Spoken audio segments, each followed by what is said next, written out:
બોટાદ શહેરમાં મધુ નદીની જાળવણી મુદ્દે પાલિકાનું ઉદાસીન વલણ. નદીમાં કચરો ઠલવાતા સ્થાનિકોમાં ભારે રોષ વ્યાપ્યો છે. બોટાદ શહેરમાં ચોમાસા પૂર્વે જ એક ગંભીર બેદરકારી સામે આવે છે. વોર્ડ નંબર 8માંથી પસાર થતી મધુ નદીમાં મોટા પાયે માટી અને બાંધકામનો કચરો નાખવામાં આવતા સ્થાનિકોમાં ભારે રોષની લાગણી છે. લોકોનો આક્ષેપ છે કે તુરખા રોડ પર ચાલી રહેલા માર્ગ નિર્માણમાં નીકળતો કચરો સીધો મધુ નદીમાં ઠાલવવામાં આવી રહ્યો છે.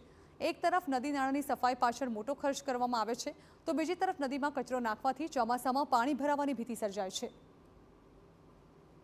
મોન્સૂન કામગીરીના આદેશને અનુસરી અને નદીની તમામ સાફ સફાઈ કરવાની હોય, એના તળ ઊંડા ઉતારી અને કોઈ પણ રીતે પાણીનો નિકાલ કરવાનો હોય. એની જગ્યાએ આ લોકો અહીંયા માટીના ગંજ ખડકી અને નદીમાં પુરાણ કરી રહ્યા છે, ડાયવર્ઝન જેવું અહીંયા કંઈક કરી રહ્યા છે.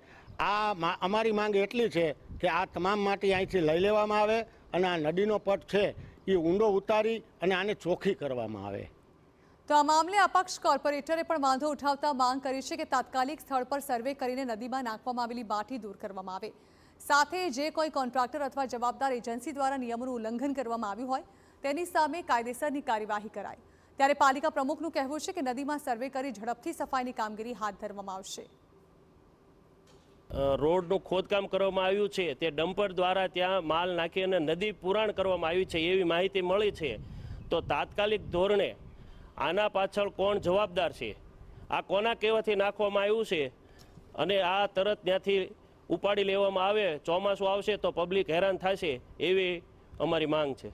એક વોર્ડ નંબર 8માંથી જે નદી ત્યાં ઓંકળું કે નદી જે પસાર થાય છે એની અંદર જે નાખવામાં આવ્યું છે એની અંદર જે કાંઈ કચરો પડ્યો છે, જે કાંઈ નાખેલું છે એની એક મને સફાઈ માટેની એક અરજી પણ બોર્ડના સભ્યોએ આપેલી છે.